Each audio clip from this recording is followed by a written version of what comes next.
इनकलाबी के साथ मैं हूं शाहिद नजीर चौधरी।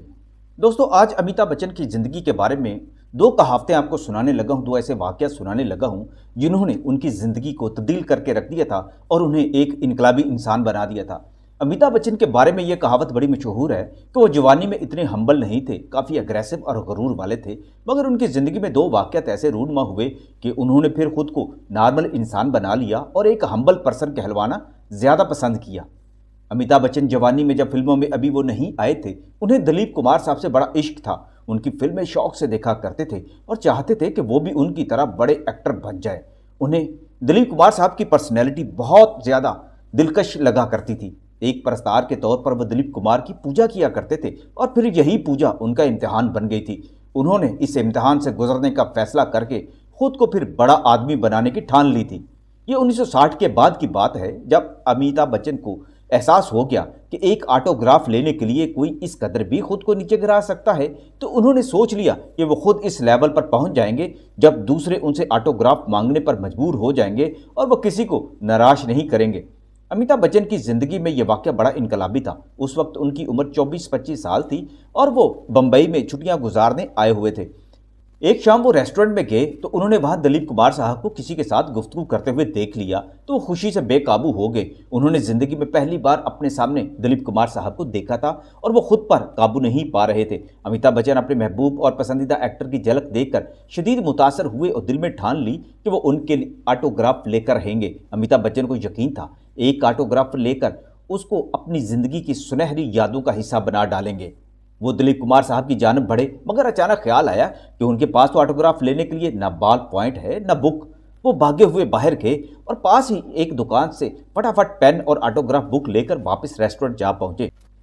उनके सामने ही दिलीप कुमार साहब गुफ्तगू में मसरूफ थे। वो पेन और ऑटोग्राफ लेकर उनके पास पहुंच गए। दिलीप कुमार साहब के बैठे हुए उनके दोस्त ने इस बात का नोटिस लिया कि एक लंबा सा नौजवान बड़ी बेताबी से दिलीप साहब को देख रहा है और ऑटोग्राफ लेना चाहता है, मगर दिलीप कुमार साहब ने नज़र उठाकर भी उसकी जानब देखना गवारा नहीं किया था।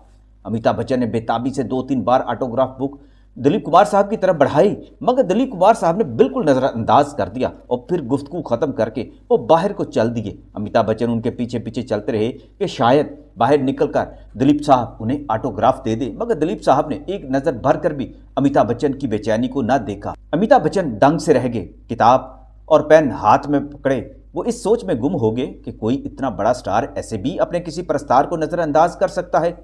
लेकिन ये एक तल्ख हकीकत थी। अमिताभ बच्चन ने दिलीप कुमार साहब की मौत के बाद अपने एक ब्लॉग में लिखा था कि उस एक लम्हे में उन्होंने फैसला कर लिया कि ऑटोग्राफ लेने से ज़्यादा इज्जत इसमें है कि वो खुद किसी को ऑटोग्राफ देने के काबिल हो जाएं। मेरी ऑटोग्राफ बुक का वो पेज आज भी खाली है जिस पर मैंने दिलीप साहब का नाम लिख रखा है, मगर उस पर उनके दस्तखत नहीं, और ना ही मैंने फिर ज़िंदगी में आगे जाकर उनसे दस्तखत लेना मुनासिब समझा था। मैं उस खाली पेज को कई दिनों तक देखता रहा था और फिर मैंने फिल्मों में काम करने की जद्दोजहद शुरू कर दी थी। अमिताभ बच्चन ऑटोग्राफ के उस वाक़या के चंद सालों बाद फिल्मों में जलवागर हो गए थे और एक हीरो की तरह जिंदगी गुजारने लगे थे। अमिताभ बच्चन के अंदर यह एहसास बर्तरी बढ़ता ही चला गया था, लेकिन दिलीप कुमार साहब के बर्तरी के एहसास का भी फिर उन्हें पता चल गया और उनकी मजबूरी का भी अंदाज़ा हो गया कि इंसान बुलंदी पर पहुंचकर दरअसल क्या महसूस करता है। वो बेबस भी होता है क्योंकि हर वक्त वो अपने परस्तारों को खुश नहीं कर सकता। लेकिन फिर ऐसा हुआ कि ये एहसास बर्तरी का नशा भी बिलाखिर उतरने लगा और अमिताभ बच्चन की ज़िंदगी में एक और बदलाव आ गया। अमिताभ बच्चन की ज़िंदगी में दूसरा और वाक़या ऐसा गुजरा है कि जब उन्हें एहसास हुआ कि वो नामी ग्रामी एक्टर होने के बावजूद गुमनाम हैं और कोई उन्हें नहीं जानता। हालांकि उस वक्त वो सुपरस्टार बन चुके थे, मगर उन्हें शोहरत के खुमार ने आसमान से नीचे लाभ फेंका था इस एक वाक़या ने। यह वाक़या कुछ ऐसे हुआ कि एक बार अमिताभ बच्चन जहाज़ से वापस आ रहे थे कि उनके साथ एक बुजुर्ग मुसाफिर भी बैठा हुआ था। उसने आम से कपड़े पहन रखे थे, मगर पढ़ा लिखा लगता था। वो अखबार पढ़ रहा था। दूसरे मुसाफिर अमिताभ बच्चन को देखकर उन्हें प्रणाम कर रहे थे, कोई ऑटोग्राफ भी ले रहा था, मगर वो साथ में बैठा मुसाफिर बिल्कुल बेनियाज था। अमिताभ बच्चन को बड़ी हैरत हुई कि आधे से ज़्यादा जहाज़ उन्हें देखकर बेचैन है, मगर साथ में बैठा हुआ आदमी बिल्कुल लिफ्ट नहीं करा रहा। अपनी पहचान को यूं नज़रअंदाज होते हुए देखा तो उन्हें अच्छा न लगा और वो मुसाफिर के साथ गुफ्तगू करने लगे। अमिताभ बच्चन ये वाक़या सुनाते हुए कहा करते हैं कि मैं उस दिन बड़ा बेचैन हुआ था उस मुसाफिर को देखकर। काफ़ी देर इंतज़ार के बाद मैंने खुद उस मुसाफिर से गुफ्तगू शुरू कर दी थी, क्योंकि इस तरह नज़रअंदाज किया जाना मुझे अच्छा नहीं लग रहा था। जब मेरी और उस मुसाफिर के दरमियान गुफ्तगू शुरू हुई तो मैंने सिनेमा और फिल्मों का मौजू उठाया और पूछा, क्या आप फिल्में देखते हैं?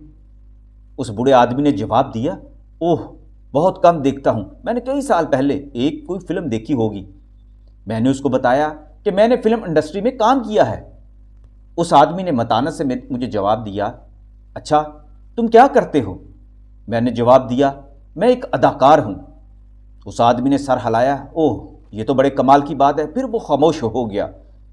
अमिताभ बच्चन बताते हैं कि जब हम जहाज से उतरे तो मैंने अपने हाथ बढ़ाया और कहा, आपके साथ सफ़र करना मुझे अच्छा लगा, वैसे मेरा नाम अमिताभ बच्चन है। उस आदमी ने भी हाथ मिलाया और मुस्कुराया, आपका बहुत बहुत शुक्रिया, आपसे मिलकर खुशी हुई। मैं JRD टाटा हूँ। JRD टाटा इंडिया की सबसे बड़ी इंडस्ट्रियल कंपनी के चेयरमैन थे, जिन्होंने अमिताभ बच्चन को नज़रअंदाज करके ज़िंदगी भर का सबक दे दिया। और यही सबक अमिताभ बच्चन अगली नस्लों को देते हैं कि मैंने उस दिन सीखा कि आप चाहे कितना ही खुद को बड़ा समझे, मगर दुनिया में हमेशा कोई ना कोई आपसे बड़ा होता है। और यह सबक मुझे टाटा ने समझा दिया था।